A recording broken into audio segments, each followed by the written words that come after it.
Welcome to the NAAF webinar from Application to Impact, Best Practices for Grantees.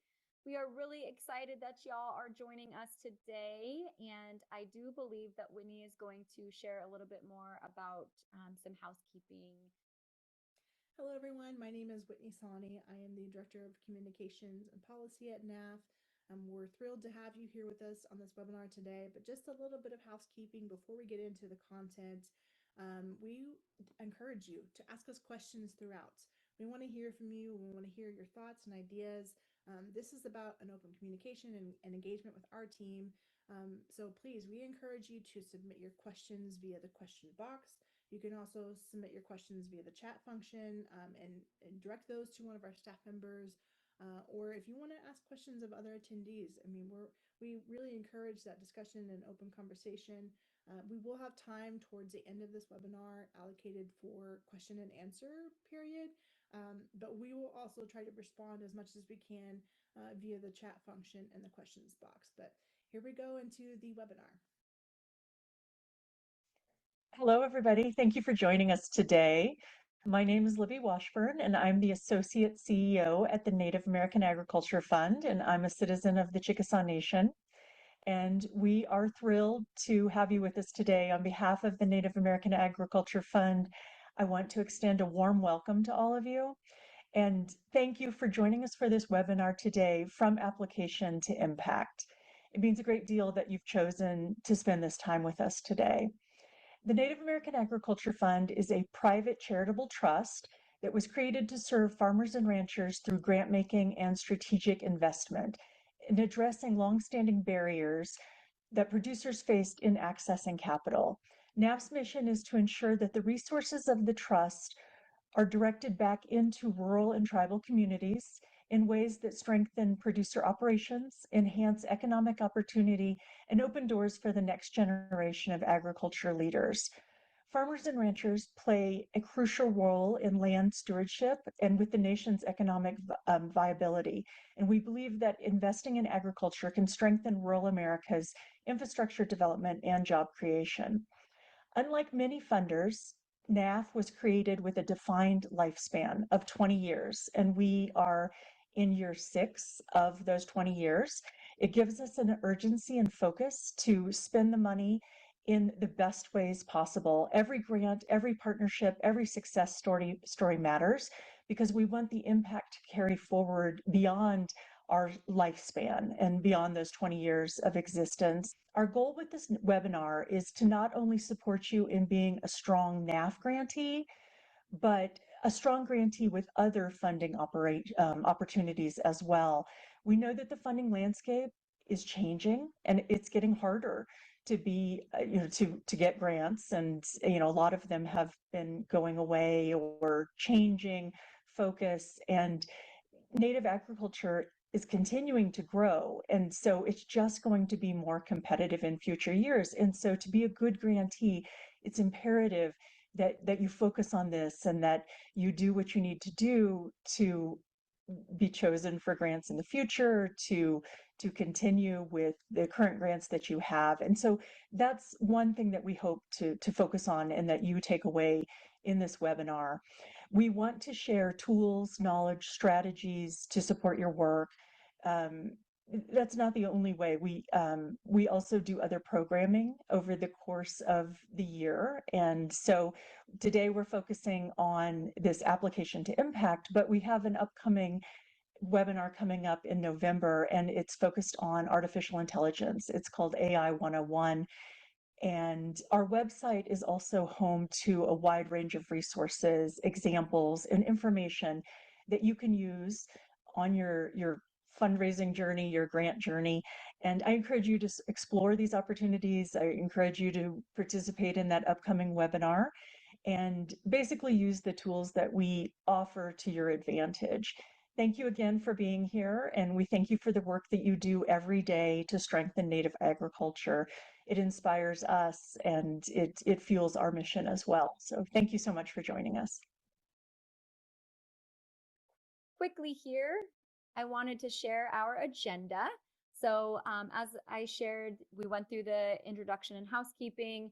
We'll do a quick brief NAAF overview, and then we'll go through kind of telling your story through data, the why and the need.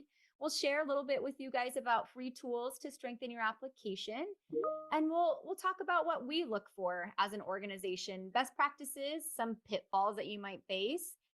We'll go through compliance reporting, audit overview, and expectations.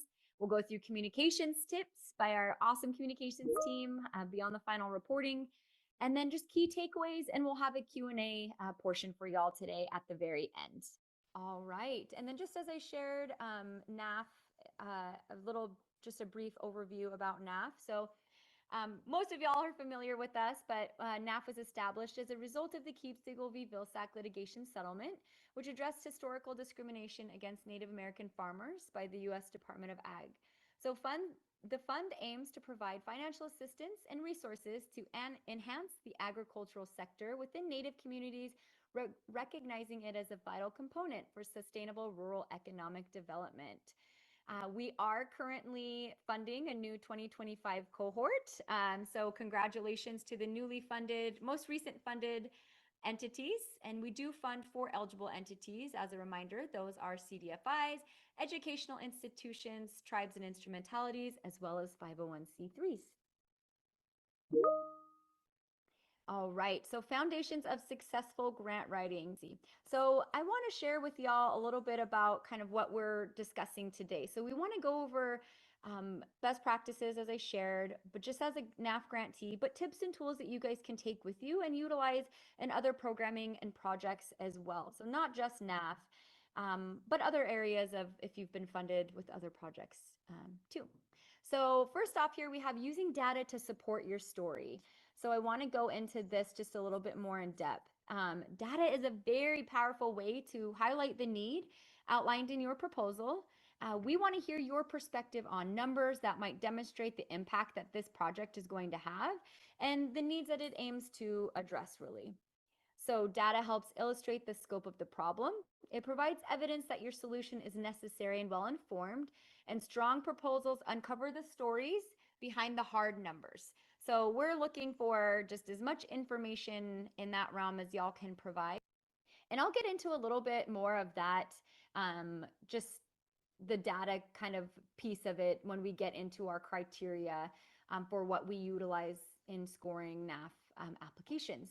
But just a few examples of relevant data resources. We have the Census of Ag, the Native Lands Information System, Rural Health Info Hub, state, local, or tribal reports. You can utilize those, and internal community surveys and assessments. So what makes a strong narrative? So we have clear problem statement, alignment with funder priorities, a compelling solution, impact and outcomes, strong voice, and storytelling. So we ask that you utilize some of the data that you might have gathered from the resources that I just shared to prove why is it needed? Why is this funding needed and so necessary for your community? What are the impacts it's going to have on your community? How are you going to increase access to capital? So by utilizing the data that we shared with on the earlier slides, you can create and share with us your problem statement. I mean, what are y'all facing? What do the numbers look like? How is it detrimental to the success of agriculture in your community? Alignment with funder priorities. So aligning your story with NAAF's mission and our goals and our statements is very important. So be sure to reflect back on what it is that we're doing as an organization and the importance of the Keep-Siegel v. Vilsack litigation, and making sure that it makes sense, that it's tied together, right? And so compelling solutions, showcasing that the positives that will come from this funded specific project is very helpful for us to see. And then impact and outcomes, we ask that you share with us, what does that look like in the end, in the 12-month grant or 24-month grant? What are we going to see? What shift are we going to see? How are you going to be moving the dial? What is the reward going to be for your community once you successfully complete this project? And then strong voice and storytelling. So I think it's really important to showcase what, like we said before, what the need looks like in your community, but also just making us feel it from our hearts that this is necessary, and why it's necessary, and sharing that in-depth information within your narrative to catch our attention, and let us know, how does this differ from other projects that we might be looking to fund, and if it is the same as others, how is it going to stand out? The why in grant proposals. So we have share the urgency of the issue, align priorities with the funder, showcase expected impacts and outcomes. So the why in grant proposals is, I touched on it a little bit, but it is a necessity. So what does it look like in terms of your timeline, in terms of your time frame? How long have you been experiencing an issue that you said, okay, this has got to change because our farmers, our ranchers, our producers are being impacted?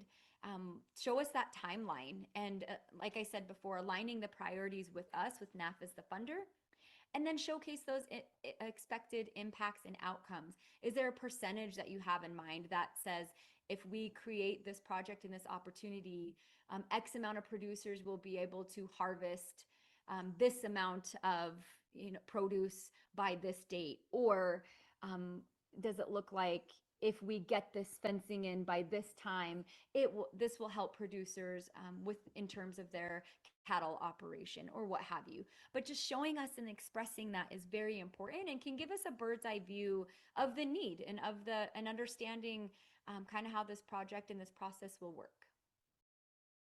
Hi everyone, thanks again for joining our webinar here. My name is Riley Dizitel. I'm a program officer with NAAF. Just excited to share some free tools to strengthen your application in these next few slides. One of the most important things reviewers look for is clarity in an application. Plain language guides and proposal writing guides help you write in a way that is clear, concise, and also persuasive. Using an active voice, short sentences, and straightforward explanations make it easier for reviewers to quickly understand your project and the impact it can have in your communities. Even the strongest writers can benefit from editing tools. Some commonly used ones are Grammarly and Hemingway. There are two great options for catching grammar issues, sentence structure, and readability. And of course, tools like ChatGPT can help you brainstorm, rephrase tricky sentences, or check them for tone and clarity. These shouldn't replace your own voice, but they can be used as a second set of eyes to polish your writing. AI has its own limitations and can sometimes output errors, bias, or incomplete information. That is why it's really important to review your application when using AI.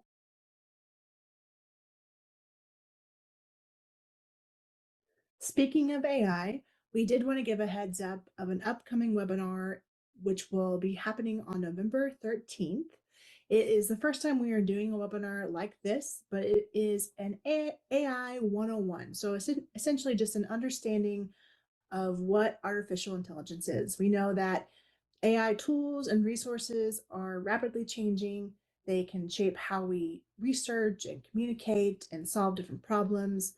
So really the purpose of this webinar, it's open to everyone, is to walk you through those AI basics. What is it? What can it do? And how can it be used responsibly and effectively? We also will go into basics about how to maybe utilize AI for some of your grant writing. Our team at NAAF and what we're doing as a philanthropic organization is embracing AI. I don't know if you've been able to see even on our website how we have an AI chat bot feature. We use AI internally for some of our data analysis tools, but also thinking about we want to make sure you have the tools. If you're new to AI or just really curious about how it might support your work, this webinar is for you. We'll explore both opportunities and limitations, some of those tips and tricks for getting the most out of AI while maintaining accuracy and tone and different privacy considerations as well. We know that grant writers and program staff, especially at tribes, often juggle many responsibilities at once.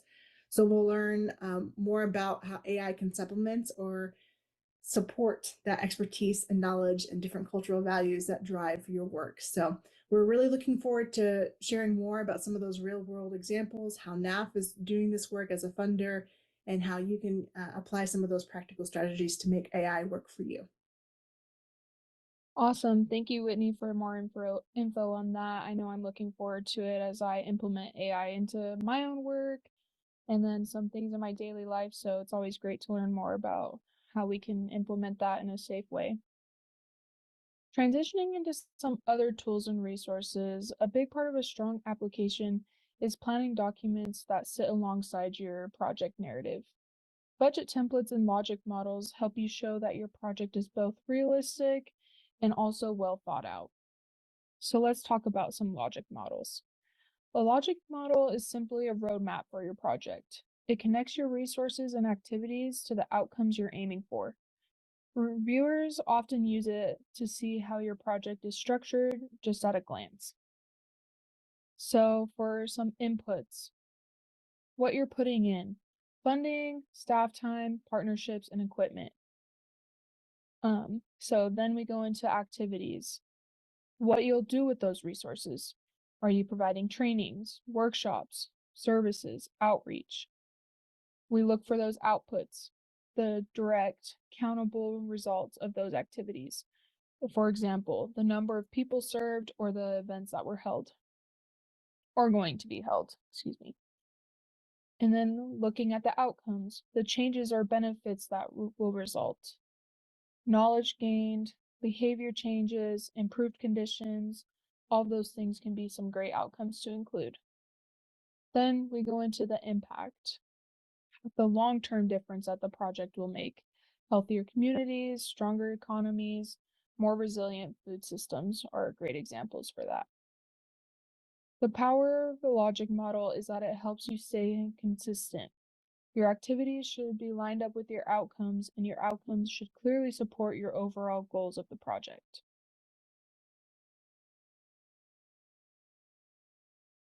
Going into the budget piece of your project. Now, a strong budget is more than just numbers. It's a story about how your resources will align with your project plan. Most budgets, including NAAFs here, are organized into 4 main areas. Those main areas are personnel costs, direct costs, intermediary funds, and indirect costs. So personnel costs are the people who will make the work happen. So you can include, as an example here from our budget template, an executive director. Are they getting any funds from this project? The senior program officer. So it's just important to include that into each budget. Moving into direct costs. So these are the expenses that are tied directly to your project activities. So what are you doing? What is the money going to be used for on those deliverables? And then moving into intermediary funds. So this is money you might re-grant or pass to partners or producers. We see a lot of scholarships. So as you see, here's our 3 main pieces that we include in our example: loans, re-grants, scholarships. And then indirect costs, the behind the scenes expenses that keep your organization running, such as utilities or admin support. So this might have a limit, ours does here at NAAF, so always be mindful of that. Together, these categories really give a full picture of what it takes to deliver your project successfully.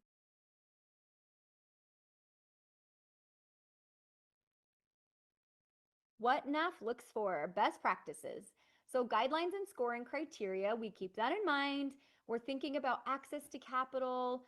How is this project going to increase access to capital? We're wondering, are you meeting the mission and the needs of NAAF? What is the impact on farmer and rancher demand? And how are you demonstrating those community needs? So in your narrative, in the meat of your application, are you able to showcase all of those things? So impact on access to capital is a 25% weight. So that scoring is 25% a score. And we're interested in projects that do address access to capital and issues facing Native farmers and ranchers. We want you to identify how and to what extent your project really focuses on those core access to capital issues of Native farmers, ranchers, and producers. We also look at proposed results and outcomes. So when reviewing your application, we'll examine the project approach and look for identified results and outcomes of the work. So that might even look like a proposed result and outcome for y'all might be different in other communities. So if your funding is saying that we're going to increase opportunities for 5 producers in our region, and maybe 5 producers might seem small, but to us, we want to know why those 5 individuals, what the bigger impact it's going to have on your community. So yeah, maybe it's a lower number, maybe it's 5, maybe it's 2, but what is the enhancement to ag going to look like after the fact, after you guys do, if you were to be funded, what is the bigger picture of that? And then we also look at farmer and rancher demand, which is 20% in weight. We want the applicant to discuss the demand for the proposed activities that exist within the farm and rancher community that you seek to serve. So you can utilize that data here when we were talking about data and making sure that it really showcases the need for your funding and for your project. Utilize that here in the farm and rancher demand. Are they interested in this help? Have they voiced their concerns and said that they needed assistance in this specific area? Share that. And then we have team organization capacity and collaborators. That's a 10% way. And then evaluation is also a 10% way. So just a little bit of insight on that. So now we're looking at expanding on those best practices and how to be a good grantee, not just for NAAF, but across all of your funding opportunities, how to be a strong grantee when applying, but also how to ensure that you are setting yourself up for success and maintaining that compliance as you go throughout a grant opportunity. So first up, clear objectives. That is essential. Making sure that they align with the organization's goals. For example, for NAAF, we have a trust agreement that defines what we can fund and who we can fund. And our trust agreement says that we can fund 4 eligible entity types, that being nonprofits, educational institutions, tribes, and community development financial institutions, or CDFIs. And we can fund them for the purposes of agricultural education, technical support, business assistance, and advocacy services. So ensuring your objectives, kind of revisiting those as you're going through your application, and also thinking about how do I set these goals for long-term success. We've often heard about SMART goals and establishing a framework of setting those objectives to ensure that they are specific, measurable, achievable, relevant, and time-bound. So looking at this next bullet point, setting realistic budgets and timelines, if you're going to do a 12-month project versus a 24-month project, thinking about what is going to go into that timeline in order to achieve those objectives and have great success from it. For example, let's say that your project relates to doing a feasibility study, but you're hoping to accomplish that in the first 12 months. And that feasibility study is going to help you inform some of the additional objectives for creating access to capital pathways for producers. Maybe that means identifying the need first off, and then you are doing the implementation in the second phase. But also even thinking about if you're an existing grantee and you've been funded by an entity before, how are you building on that success of funding that you've received from that philanthropic organization from years before? And then how are you expanding on the impact that you have within the community? So community voices and partnerships, they are crucial in the planning and execution phase. At NAAF, and also as a reviewer of applications, we want to see what credibility you have within the community. Especially working in Indian country, it's important to have established trust. We want to ensure that the work you are doing is well received and identified as a need within the community. That's where it's important to really apply a lot of data specific to the region that you serve, but also thinking about who are your partners in the area that will help you succeed. So, are there different food pantries that are procuring from producers? Are there schools that producers are putting food into? Are there churches that you're partnering with in the area? There's just different entities, and we really would love to hear about that. And also other funders want to hear about that as well, because they might be funding other partners in your region. So how do they really leverage that additional funding to create the most success?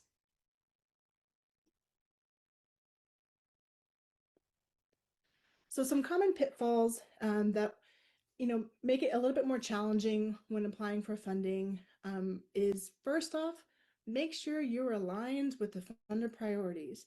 As I mentioned before, our trust agreement, we are very specific to what we can fund and who we can fund. So you always want to keep revisiting all of the materials and information that the actual grantor provides. And you always want to say, does this objective align with what their mission is? Another pitfall, being vague or setting unrealistic objectives. Being vague, sometimes you're getting a reviewer of a grant application that may be from a completely different region of the country. Maybe they are an expert in their field of agriculture in their region of the country, or maybe they're an expert in finance, or just, it really will depend, but they might not be as familiar with where you are. So providing those additional information pieces and educating your reader in an efficient way is always really helpful in creating a strong application. Another point, always having data. I've mentioned this before, but there are so many different tools out there that help you in supporting your telling the story through numbers. Sometimes that means looking at existing needs assessments or feasibility studies that your tribe or community has produced before to identify what are the ag needs in our area. It could be looking at ag census data. What does the ag census data tell us about how many producers are in our surrounding region or local area? What do they produce, right? So there's, we work with a really great organization called Village Earth. They have a native land information system dashboard that really helps you identify and pinpoint what type of ag is happening here.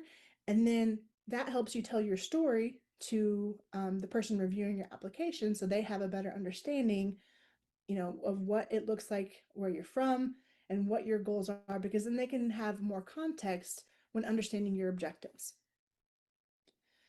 Again, just reiterating the point of having realistic budgets and timelines. Really think about, what is our staff capacity? We know and understand that a lot of nonprofits and tribes, as I mentioned, wear multiple hats, have many responsibilities. I mean, I've been in a situation where I've been working on a grant project, or I have also been on a panel where I get to talk about our funding with the chief of a tribe, and then also he's writing the grant. So we know that sometimes our capacities are limited. So really ensure that what you're putting forward is reflective of those goals and what you're able to accomplish within the timeline that you're submitting funding for. Another pitfall, minimal evidence of community involvement. This goes back to the importance of really providing more context about what your community partnerships are. Also thinking about, where do we have existing success already, and making that very clear in your application, because sometimes, let's be honest, there are sometimes folks that want to work with tribes, but they don't have that existing experience or the connection or even the trust established, and they are just trying to apply for funding, but they maybe don't have that existing relationship. So we really want to hear about that, because that's crucial in order to ensure success for the delivery of your project. So tips for strengthening application. We talked about some of the pitfalls, but now you want to ground your proposal in that solid data and community input. So if you have an opportunity to interview some of maybe the potential beneficiaries of your grant project, think about the producers that you would be working with. Maybe you can provide data that relates to, I've been able to do X amount of production in the past year, but I have a need for additional funding because, I don't know, more fencing, for example, might help me apply for more funding, or it's going to help me with different services. Really just kind of thinking about what type of qualitative data along with the quantitative data you can include. And that means, who am I going to be working with, and what information can they help provide as a part of the application? You want to ensure, as I mentioned earlier, clear, measurable objectives. Think about those SMART goals. Are they very specific? Are they achievable? Are they relevant? And are they time bound? Always revisiting and aligning with the funder's mission and criteria. That's usually always laid out through different resources that are provided ahead of the application deadline. So some examples that we do and we implement is we have a web page dedicated to our grant process. We have an overview document. We have letters from our leadership that kind of talk through what we provide funding for. We also provide an opportunity for webinars. So I always encourage, if the funder provides an opportunity for a webinar, please attend those, because they often provide the space to ask questions and get those questions answered live, right? So sometimes as you're going throughout the application, you might have something new that comes up. You might have a unique idea that isn't covered in their frequently asked questions resource page, right? And so you want to be able to join that and ask them in the moment, and really utilize like those almost like office hours with the staff. Always highlighting partnerships and sustainability. Thinking about sustainability, how can this project that you're putting forward in your application last beyond that, beyond that 1 or 2 year funding allocation, right? So for us, for NAAF, we are a drawdown trust fund. We exist for a period of 20 years. So after 2038, we will no longer provide grants, right? Because that's what our trust agreement is for. We exist because of SciPray funding that came from the Keep Siegel VBILSAD class action lawsuit that says we have to ensure that we're sticking to the original purpose and intent of the class action, and that we're increasing access to capital for producers. And so after 20 years, our grant making is done. And so how does the success of your project and what we're choosing to fund you for that 12 months or 24 months continue after NAAF? How does it become really self-sufficient, and how does it maybe even leverage other funding opportunities for you? Always write with clarity, confidence, and focus. We want to hear your voice come through in your application. It's really great to use tools like artificial intelligence chatbots. Definitely encourage that for your grant writing tactics, but also add your own voice to that too. Balance that with, what your passion is for this work, what the need is for this funding. Think about including the community voice, and really focus in on what you want the success to be, and how you're going to be able to support those producers through this funding. Hi everyone, my name is Lenore Moore and I'm a compliance officer here at NAAF, and I'm a member of the Lumbee Tribe of North Carolina. Today we're gonna go over some important tips for maintaining compliance. First and foremost, good compliance practices start during the application writing process. Make sure to thoroughly read all directions and utilize the supplementary documents and webinars provided for any application. Provide detailed information in your project proposal, especially making sure to address specific evaluation criteria. For NAAF specifically, make sure that you use our budget template and that all the totals add up. Make sure to keep your budget requests consistent throughout the application. And please consult any documents, especially the RFA overview, for unallowable uses of funds.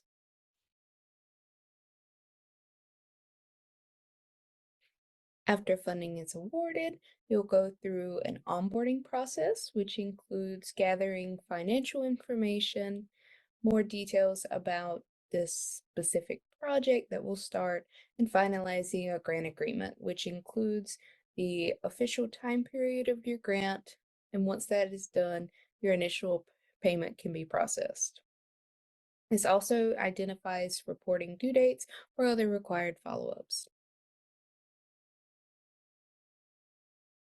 Fulfilling reporting requirements throughout the life of the grant provides updates on project progress, challenges, successes, and essential metrics regarding the grant's impact. For NAAF, reports are due every 6 months during the grant period, with a final report at the end of the grant. You can use various project management softwares to help you stay on top of these deliverables. Make sure to monitor your expenses regularly, as these are things that will be asked in the reports, and it helps you keep on top of your budget. Making sure to submit your reports in a timely manner helps keep you in compliance. These tips apply for any grant-funded projects, not just ones through NAAF. And it's essential to maintain consistent communication with your funder's POC, point of contact, especially if issues arise. Hello, everyone. My name is Lucas Sherrill, and I'm the investment officer here at NAAF. Today, I will briefly cover some audit and financial tips that should be helpful during the 3 stages of becoming a grantee. First, let's start with the pre-application period. This is probably the most significant phase. During this phase, you should work with your accountant and your financial team to ensure that your financials and your audit are in order. Regarding your financials, you should have the 3 common financial statements, which are the balance sheet, the income statement, and a cash flow statement. These may have different names depending on your organization type, but common components of audited financial statements may be called statement of financial position, the statement of activities, the statement of functional expenses, statement of cash flows. In addition to those, a formal opinion by the auditor is helpful. Regarding your audit, if your audit indicates you have findings, it's not the end of the world. While everyone seeks to have a clean audit, we understand some organizations are newly formed or undergoing turnover and may have common findings that will be reconciled once you are more established or are over the hiring issue that you're currently undergoing. If you do have findings, work with your internal finance and accounting operations team or your third-party consultants to create a corrective action plan. If possible, work toward reconciling these items in your corrective action plan as soon as you can. Now we'll move over to the open application period.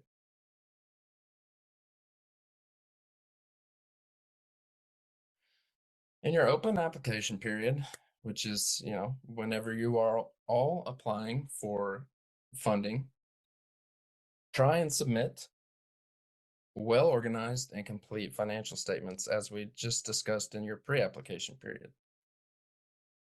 You are going to want to make sure that you are making significant progress on your corrective action items from your audit findings. In doing so, this indicates to potential funding partners that you are not only a good steward, but you are also making progress in operational efficiencies for your entity. Lastly, we'll speak to the post-award section. Regarding your post-award, as Lenore spoke to earlier, it will be to your benefit to complete your biannual submissions on time. These reports will be your mid-year and your annual report. Regarding your corrective action plan for your audit findings, don't stop working on these after you've been funded. Continue to complete your plan to get ready for your next cycle of funding from external funders, or if you would like to reapply at NAAF. For those that do reapply at NAAF, it is to your benefit to make progress on these plans that shows to us that you are continuing your stewardship, and increasing your operational efficiency. Hi, everybody. My name is Samantha Belote. I am the communications manager for NAAF. Bonjour, Jayak. My name is Mary Balzuk, and I am a communications officer and data specialist here at NAAF. And our segment is communications tips beyond the final report. So first and foremost, want to lead off with this quote that we are the stories we tell ourselves. And the idea behind this is that storytelling is more than just communication. It's the way we understand who we are, where we come from, and where we're going. Storytelling is ingrained in us. It helps us connect and honor the people before us and to the generations yet to come. So when we share the story of your projects, or you share your own story of your projects, what we're doing is more than just reporting. We are carrying forward teachings, values, sharing experiences and insights. Communicating your project through story not only honors our traditions, but it also ensures that others see the heart behind your work. Why storytelling matters. Stories make impact real. Funders, media, and communities connect with the people behind the projects, not just the numbers. So make sure to add quotes, photos, short stories, because those really help bring your work to life and show why it matters, not only in your community, but regionally and throughout the industry itself. A strong story makes your outcomes memorable and inspires action.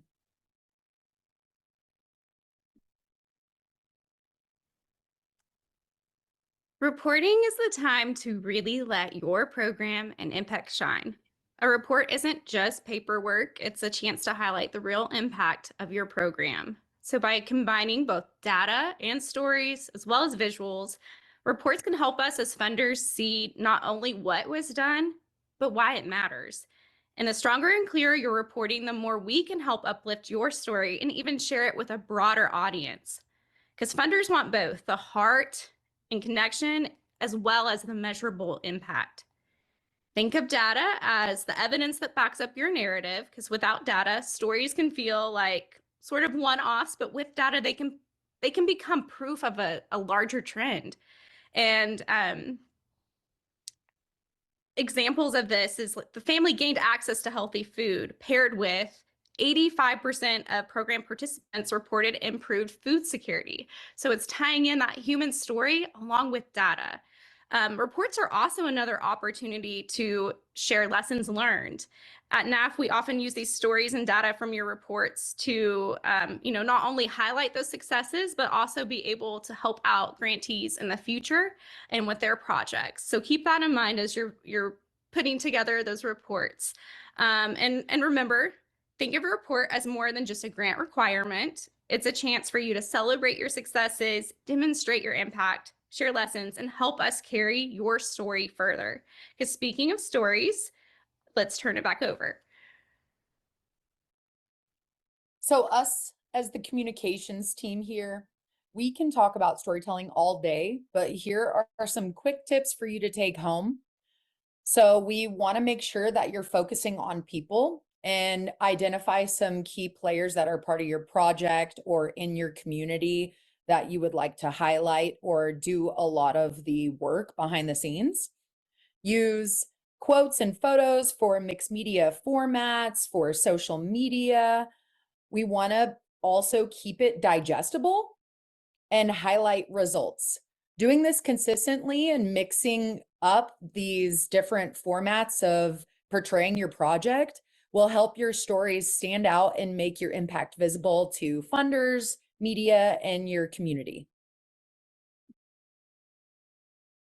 Stories amplify impact. So even beyond reporting, which is what this whole section is about, personal stories connect audiences to your mission and can be reused in newsletters, social media, presentations.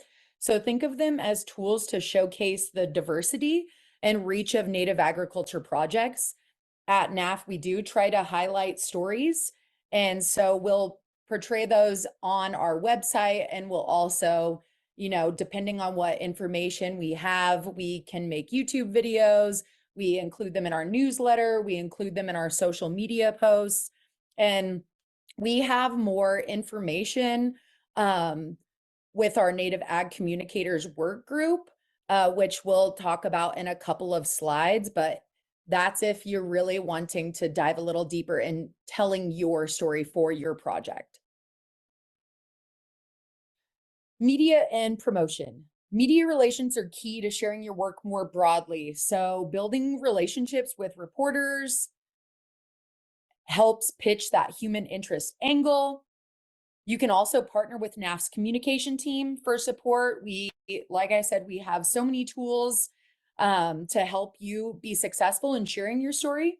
And also using tools like our box system allows you to share photos, videos, and updates that help us amplify your story to a wider audience. And like I said before, if you're looking for some resources, tools, or maybe you have a communication specialist on your team, or maybe someone from your admin is running your social media and would like some access to more resources, we do have a Native Ag Communicators work group. And so the Native Ag Communicators work group is a great resource that offers guidance, networking, and communications resources. So if you want to join our Native Ag Communicators work group, you know, we send out newsletters, we send out emails, we do webinars where some of our peers or guest speakers come in and lead specific webinars geared around communication tools, resources. You can scan this QR code here and sign up to be on that list. And that's all we have for you today. I'm going to toss it over to our programs officer, Joe. Kawatsi, Hopa, Kawatsi, Hopa Hanu, the Washtra Washrap, Wahinume, Dr. Joe Graham. Greetings to each of you. Greetings to the people you represent and you're on this webcast for.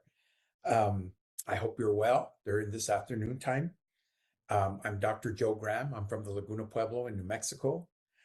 And I'm a senior program officer at NAAF.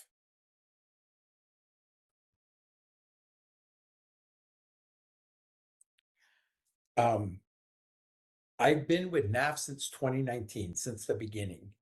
And I come from the higher education space. So one of our key funding areas is education. So that's how I ended up getting invited to the team. So today we're talking about relationships and opportunities for engagement. It's important to develop relationships between you and NAAF. And that's because the key component to anything is communication. And so if we have a regular relationship, then I can know and I can share the highlights of your programs, what you guys are working on. If we have constant communication, we can stay ahead of any potential challenges, things that you foresee. If we know in advance, instead of trying to work backwards to fix something, we can work forward to prevent something. If I know what activities you're involved in, we can connect you with new resources and opportunities as things arise on our side. If we hear about something that applies to you, we're able to give you a heads up. Having this constant communication allows us to strengthen your visibility and your projects, if that's what you want. You know, if you're trying to do this according to your tribal culture and customs, you're doing it quietly, we'll respect that. And it's important to create a buddy system, because in a lot of organizations, there happens to be turnover. If you're really good at something, you end up moving up to the next level.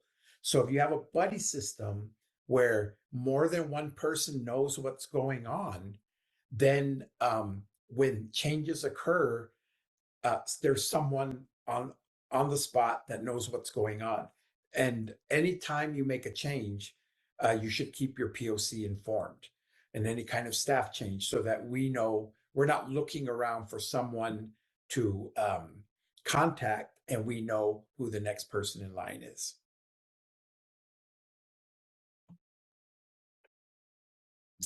So here's the team, the POC's team. You've already seen Chanel today.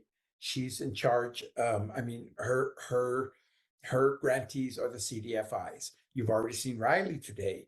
Her grantees are the 501c3s. Now, you've probably heard this already, but let me just reiterate that all our emails are the same: at nativeamericanagriculturefund.org. And since they're all the same, well, since it's kind of long, we get a little problem sometimes. People put American Indian Natural, American Indian Agriculture Fund, Native American Agricultural Rural Fund, or, I know we have a lot of fun, but if you put Native American Agriculture Fund, it ain't going to get through. So you have to write all the words out, and .org. So when you're in the CDFI group, it'll be CDFI at nativeamericanagriculturefund.org. If you're working in a 501c3, it'll be 501 at nativeamericanagriculturefund.org. Now, I work with the tribal grantees and the EDUs, the educational organizations. So if you're in a tribal grant, then it's tribes at nativeamericanagriculturefund.org. And if you're in an educational organization, it's EDU at nativeamericanagriculturefund.org. And the same applies for all the staff. We're all our first initial, J, our last name, Graham, at nativeamericanagriculturefund.org. So you should be able to find any one of us. So finally, the takeaways of this webinar. Chanel talked about telling a strong story and using data to drive that story. Riley told you about the free and practical tools that are online, and they're easily accessible. Whitney talked about focusing either your application or your reporting to what funders are looking for, and making sure that your projects are aligned with their mission. Lenora mentioned prioritizing compliance from the start, and throughout the whole process, making sure that you're understanding how compliance is going to fit into that. Lucas mentioned the audits, and making sure that you're keeping up with all your financial side. Sam and Maribel talked about communicating impact beyond your reports. They're master communicators, and we have them on the staff, and they're there to help you. And lastly, building strong relationships, not only with the funders, and in this case, it's NAAF. So building those strong relationships between your organization and our organization helps make sure that your projects are presented in the best possible way. All right, so that's a lot of information that we've shared with you all. We really appreciate your time and being present with us. Please submit your questions, but this is not your last chance to talk to us and ask us questions, stay connected with us. We encourage you to follow along with the work that we're doing, but also the work of our grantees and the success of their project. Learn from those models of success. So we do our best to do those grantee stories that we post on our website as well. You can sign up for our newsletter that comes out on our website. And then also through all of these different channels, you can stay notified when it comes time to us launching and opening our request for application period. And usually that happens the first of the year, but that date is usually around March, and we announce that each year on our social media and our website as well.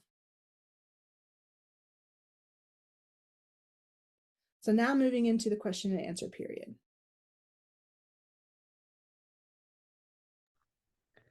We did have a few of our questions come through already.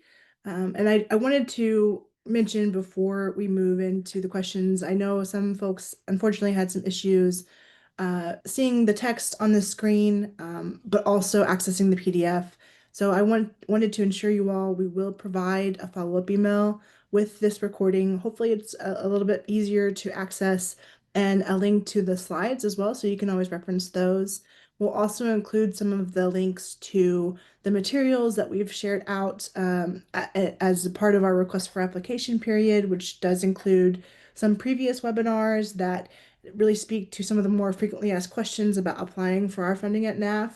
That is more specific to the NAAF funding, or this one was really intended to be not only to be a good NAAF a compliant grantee, but also if you're looking to leverage some of our funding for other grant opportunities as well. So I do want to go ahead and turn it over to some questions. We have our team members here with us today.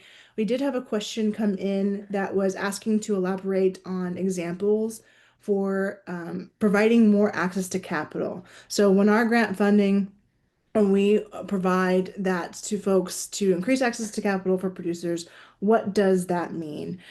So I will start with maybe an initial example list here, and then I'll turn it over to Chanel to provide some examples of projects that have successfully applied for our funding.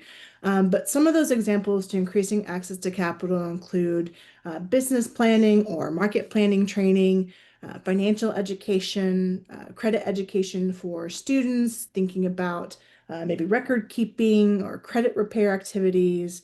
It could be targeted credit application training or technical support or risk analysis and other related activities to ultimately support and prepare those Native farmers and ranchers to seek capital for their operation or their enterprises or businesses.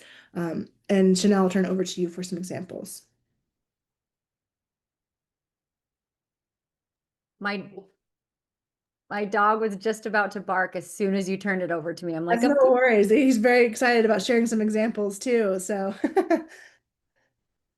so we have quite a few different, if you look at our website, you are able to check out actually now current 2025 projects that we funded and past projects that we funded from 2019.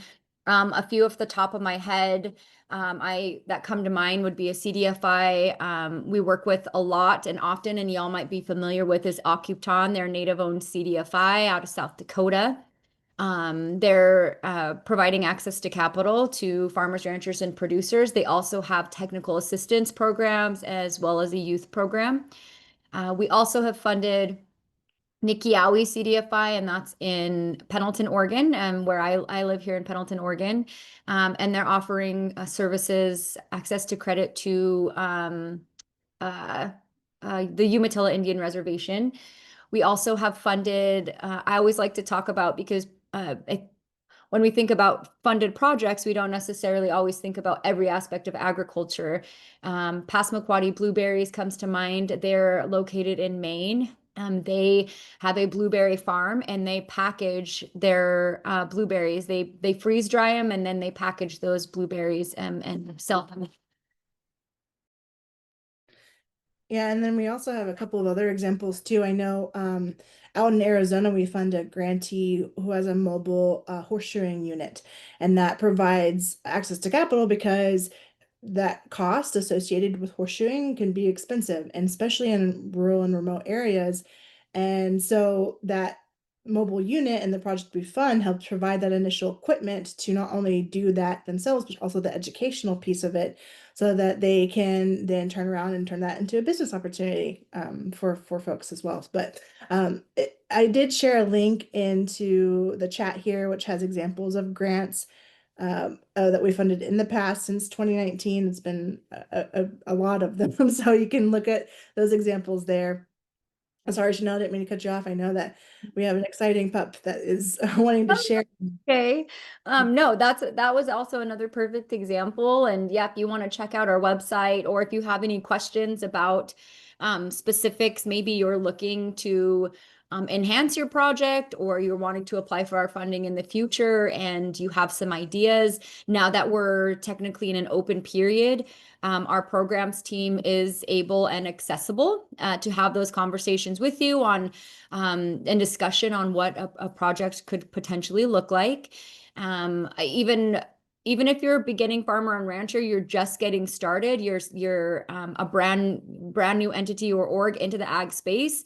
Those are, we have funded projects in the past that are just, getting up and coming and going. And my tribe is one of them. Spokane Tribe of Indians had applied for funding, I believe, last year, and was awarded funds to revitalize the farming space on the reservation that had not been touched in years. And so they're working on that. So happy to answer any other questions. My email is, I can pop my email in the chat, but also on our website. I lead our RFA with a couple of our other team members here. So yeah, thank you guys for joining. And it's just been really wonderful to see the attendance, and hopefully we can get any more questions answered if y'all have any. Awesome. And feel free to submit your questions. We'll be here for a few more minutes with you all. We did have one question that was related to like common mistakes that we see in grant applications, and what are some tips to avoid some of those common mistakes? I know we had mentioned in the webinar being vague in what you're trying to explain, and not providing enough context to the reviewer about what maybe agriculture looks like in your region, but also what is the need, and really explaining that. Chanel, do you have any more ideas? And also, I will open this question up to the team as well. Yeah, I think we pretty much covered that in the webinar, like you said, Whitney. Just don't assume that we know. Over explain, obviously to the point, but I think a lot of people, even if you're in our region or if we funded you in the past, I think that there's a misconception that we just know what the information is that you're sharing, or I don't want to have to wonder. I don't want to have to guess or guesstimate. So just be as thorough and as expressive as you can in your narrative and in your information, so that it's to the point. I don't need to question like, well, what does this really mean? Or what is the reach? Or what are they even talking about here? Or they didn't even share how they're going to gauge the success of this project. And just don't leave it up to us to assume. I think just help us provide that info, or help provide that info so we can better understand the project that you're hoping to get funded. Right. And then also even thinking about, as you're applying for other funding through other philanthropic organizations or for federal funding, don't always assume that they're going to understand Indian country and they're going to understand tribes. So I think having that as a mindset to provide that additional context and being concise, and that will help your reviewer when it comes to applying for other grant funding. And then I just also wanted to remind people that if you had issues seeing the slide deck on the screen, we apologize for that. There might have been an issue with folks who were joining on their phone. So if you did have that issue and wanted to flag that for us, we'll definitely make sure you have the slide deck, but we will also send a follow-up email to all of the registrants today. Any other thoughts from the rest of our team members here on the line? I know we've had, it was really important for us to make sure that you know who we were, to provide an opportunity for you to connect with our team and show that, if you have questions throughout and you're planning to apply for some of our funding next year, we definitely want to hear from you and get to know you. So team, I'll turn it over to you to provide any final comments.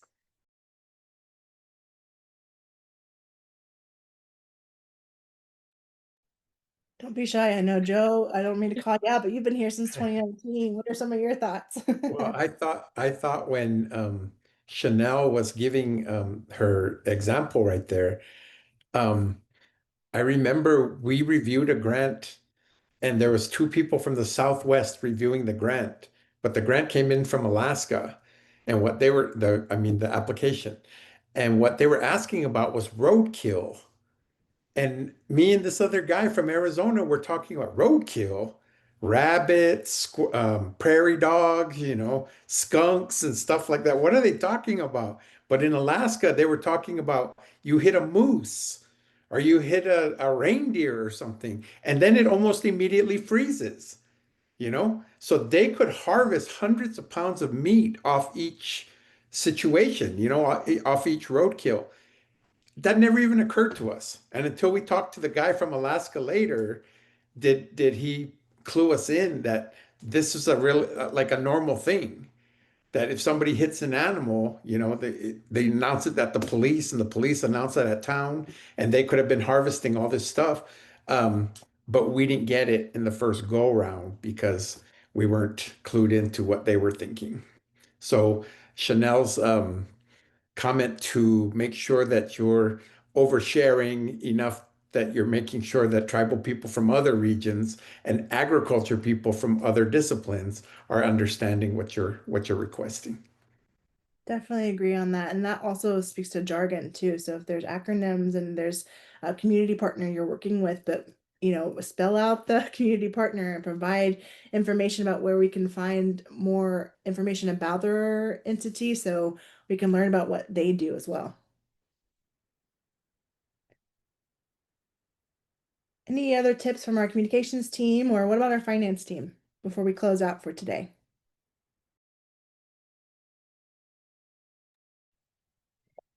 On the comm side, just want to again welcome you all to that resource that we share, the work group. It's a great opportunity to meet others in this space. And we're also here too. If you're wondering, how do I pitch a story to local media, or how do I go about making a media kit, reach out to us. We're here to help you through that process. And we love to do work like that as well. So holler anytime, media@nativeamericanagriculturefund.org.